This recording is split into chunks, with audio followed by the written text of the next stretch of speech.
Graça e paz, irmãos e irmãs, sejam muito bem-vindos e bem-vindas a mais uma noite da esperança, mais uma noite que nos encontramos para servir ao Senhor, para adorar ao Senhor, para louvar o nosso Deus e para ouvir uma palavra de esperança, uma palavra de fé ao nosso coração. Hoje, pensando no nosso tema, Salmos para a Vida, eu quero compartilhar com vocês do Salmo de número 84, que diz assim: Quão amáveis são os teus tabernáculos, Senhor dos exércitos. A minha alma suspira e desfalece pelos átrios do Senhor. O meu coração e a minha carne exultam pelo Deus vivo.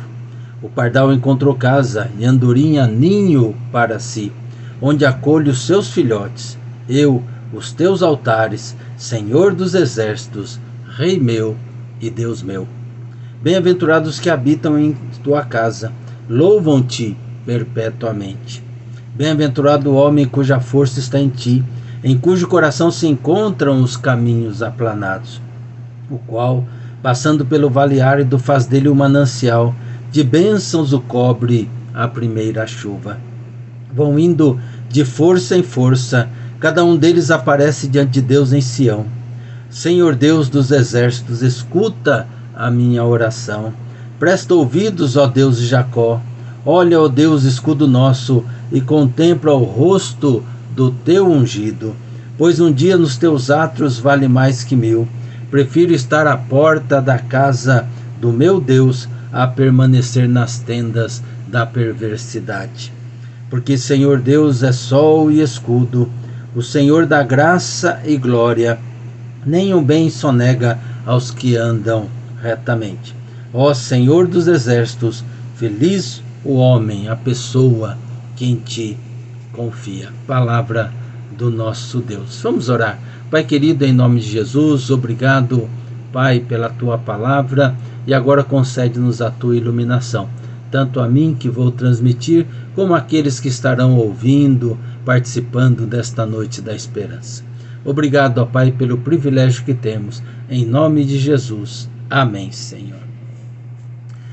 O tema de hoje, dos Salmos para a Vida, é teologia certa, motivações certas e muitas dificuldades. Existe uma tendência no meio evangélico, por que não dizer no meio cristão, porque envolve também aí os católicos, de achar que aqueles que são fiéis a Deus, de alguma forma, estão livres de passar por tribulações, problemas e tragédias na vida. Como se a fidelidade a Deus pudesse nos colocar numa redoma, pudesse nos colocar em uma situação em que nada nos atinja, nem problemas, nem dificuldades, nem enfermidades, nem perseguições ou coisa ruim pudesse nos atingir. Mas toda a palavra de Deus mostra justamente o contrário. E particularmente quando a gente lê e a gente medita, estuda os salmos, eles mostram isso. O salmo que nós lemos mostra claramente isso. Nós vemos nesse salmo que ter a teologia certa, as motivações corretas, não nos isentam de passarmos por situações complicadas, situações difíceis na vida. Se não, vejamos. Primeiramente, nós vemos que o salmista tinha a motivação correta, a motivação certa, porque expressa isso, aquilo que está no fundo da sua alma, e ele mostra que essas motivações elas são corretas. Todas as motivações que aparecem neste salmo relacionam-se ao fato de que o salmista deseja estar mais perto de Deus. E isto é mostrado de maneira clara através da figura do templo. Pensar no templo do Antigo Testamento significa pensar em Deus, lugar da habitação de Deus. E o salmista diz aqui que ele deseja estar no templo. A sua alma suspira de desejo de estar naquilo que ele chama de átrios do Senhor. Porque para o salmista estar no templo significa estar na presença de Deus, estar na comunhão com Deus. O verso 2 do texto que nós lemos diz assim, relembrando: a minha alma suspira e desfalece pelos átrios do Senhor. O meu coração e a minha carne exultam pelo Deus vivo. Veja o desejo que ele tinha, o quanto ele queria estar no templo, o quanto ele queria estar na presença de Deus, o quanto ele desejava a Deus. E é por isso que o salmista fala do tabernáculo, dos átrios, dos altares, querendo se referir justamente a essa comunhão com Deus, essa presença de Deus. No versículo 4 ele fala da casa de Deus como um lar, um lugar de alegria e um lugar de felicidade. Bem-aventurados que habitam em tua casa, louvam-te perpetuamente.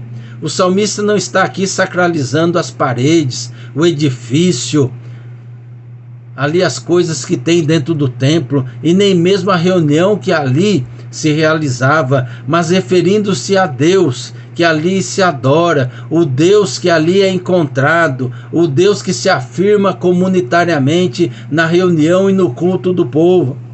E com relação a isso, o salmista nos chama a atenção para as nossas motivações, quando também nos reunimos para louvar a Deus, nos reunimos no nosso templo ali para cultuar ao Senhor. Será que nos reunimos hoje instados por um apetite de Deus, por um desejo de Deus? Será que nós vamos à casa do Senhor, nós vamos à igreja, vamos à reunião, vamos ao culto, aquele lugar consagrado ao louvor e adoração a Deus, motivados por um desejo de nos encontrar com Deus? A verdade é que nem sempre damos conta do que podemos tirar de proveito, do maior proveito possível, podemos dizer assim, da presença afirmada de Deus quando nos reunimos. É verdade que o Espírito Santo do Senhor está em todo lugar, ele habita na nossa vida, habita naqueles que são do Senhor, naqueles que são salvos em Cristo Jesus. Paulo até mesmo diz que nós somos o templo do Espírito Santo, ou seja, Deus habita em mim, portanto Deus habita em você. Mas Jesus disse lá em Mateus 18:20, onde estiverem 2 ou 3 reunidos em meu nome, ali estarei. Não obstante Deus habite em mim, é promessa dele que quando nos reunimos, concordando uns com os outros, no amor, no perdão, no culto, na entrega, Jesus estaria em nosso meio. E eu creio e posso ousadamente dizer de uma maneira muito especial. O culto, portanto, não pode ser uma rotina ou mais uma das atividades religiosas, sem a motivação. Nem a motivação, melhor, deve ser o sermão do pastor, ou o coral, ou um conjunto bonito que vai ali cantar, o grupo de louvor, por melhor que seja.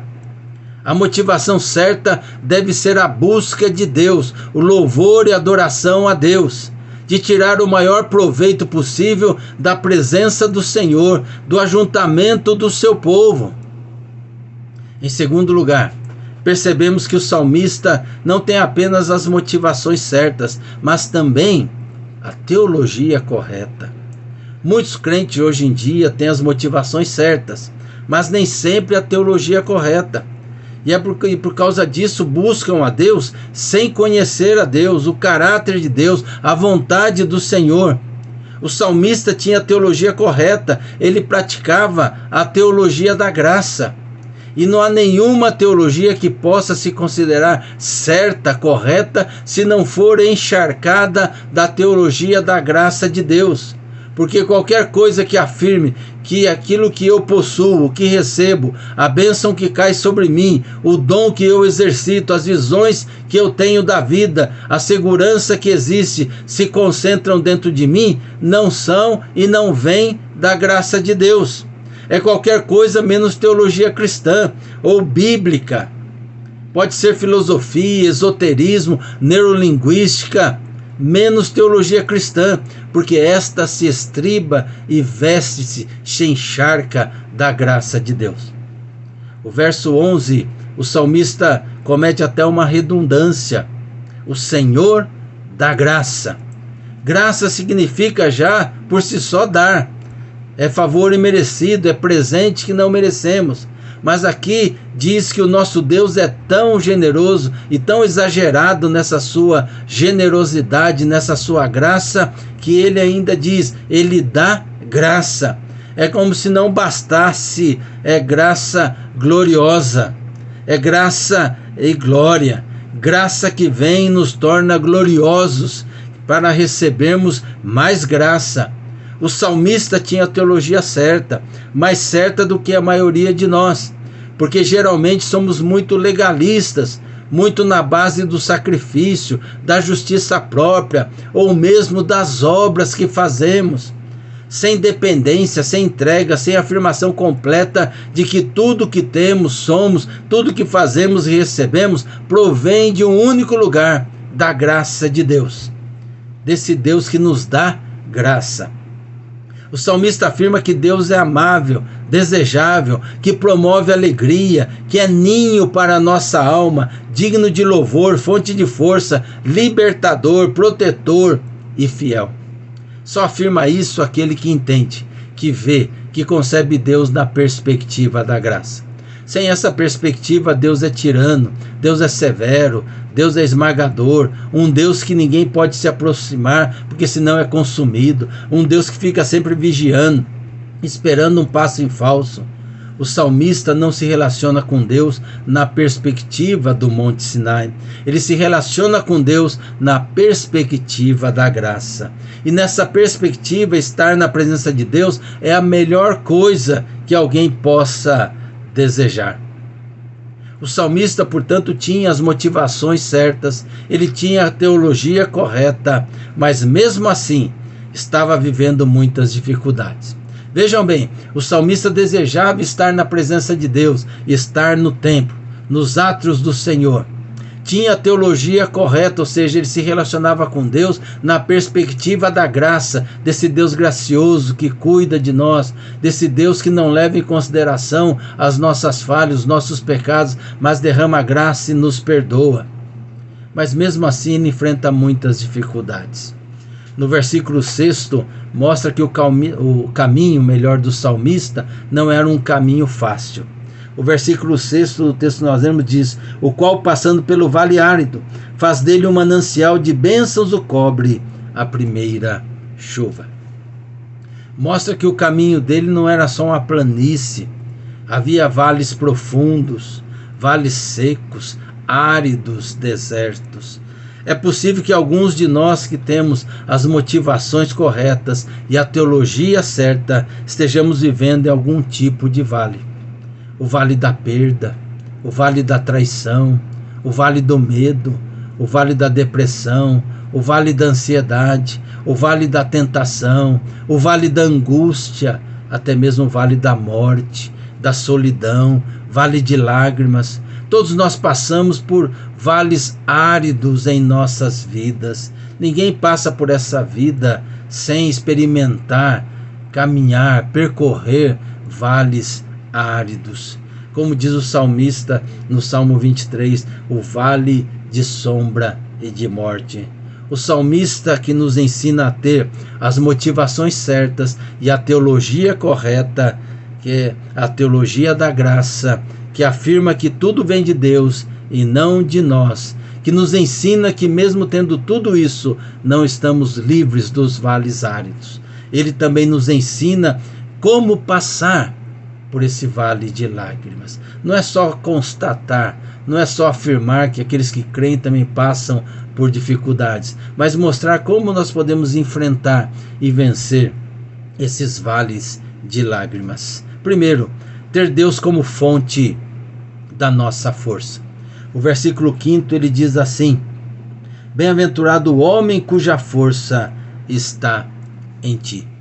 O salmista afirma que a força vem de Deus e não de nós mesmos, da nossa capacidade.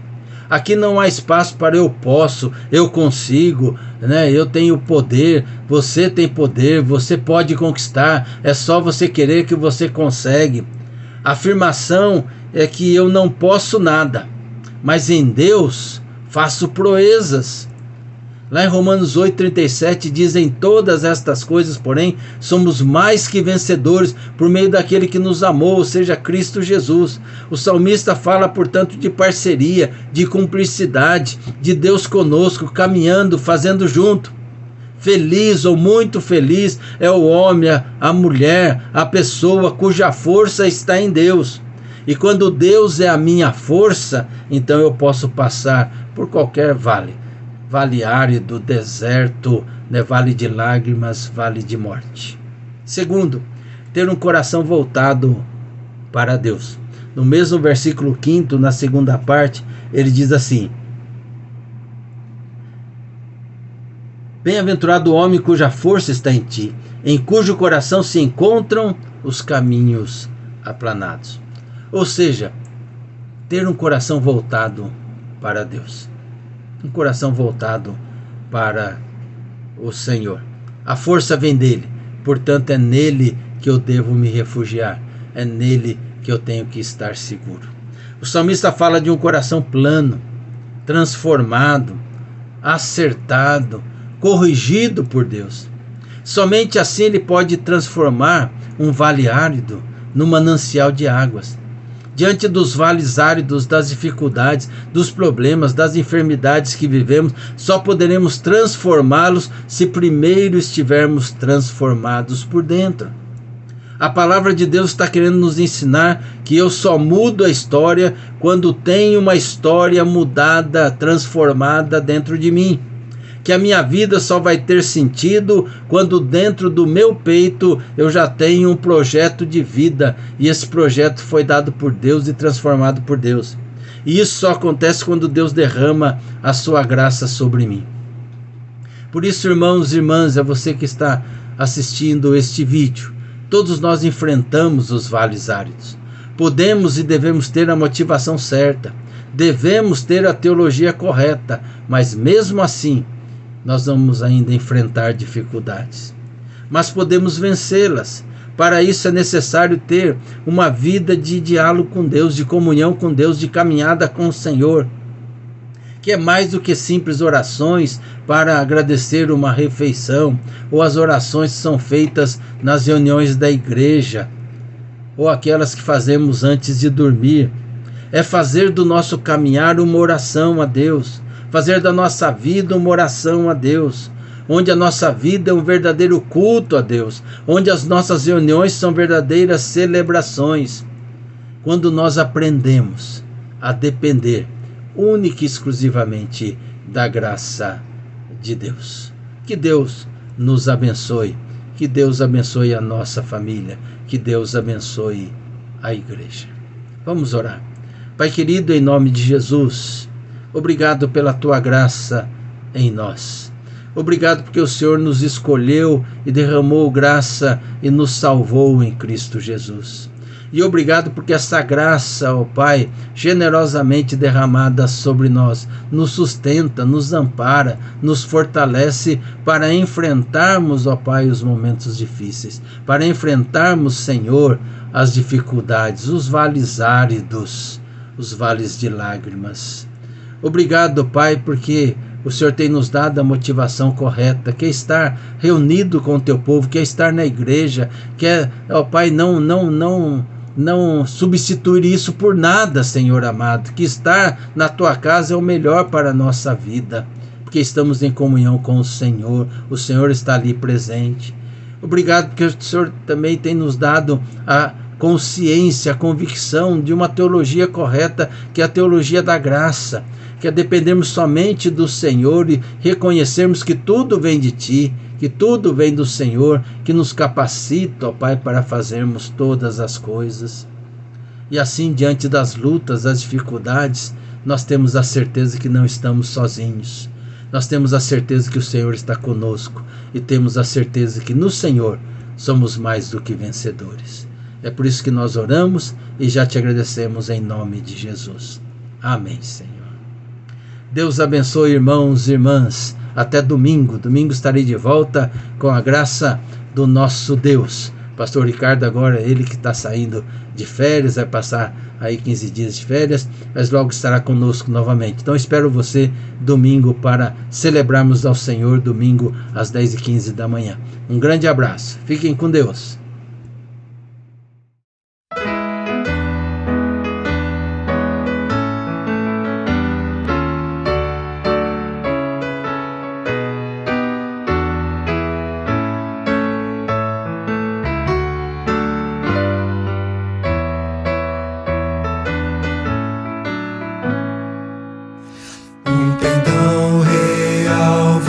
vos entregou o Rei. A vós, soldados seus, corajosos, pois em tudo defendei, marchando para os céus, com valor, sem temor, por Cristo prontos a sofrer. Bem alto erguei o seu pendão, firme sempre até morrer. Eis formado já os densos batalhões do grande usurpador. Declarai-vos hoje, bravos campeões, avante sem temor, com valor, sem temor, por Cristo prontos a sofrer. Bem alto erguei o seu pendão, firme sempre até morrer. Quem receio sente no seu coração e fraco se mostrar, não receberá o eterno galardão que Cristo tem pra dar. Com valor, sem temor, por Cristo prontos a sofrer. Bem alto erguei o seu pendão, firme sempre até morrer. Pois sejamos todos a Jesus leais e ao seu real pendão. Os que na batalha sempre são fiéis, com ele reinarão. Com valor, sem temor, por Cristo prontos a sofrer. Bem alto erguei o seu pendão, firme sempre até morrer.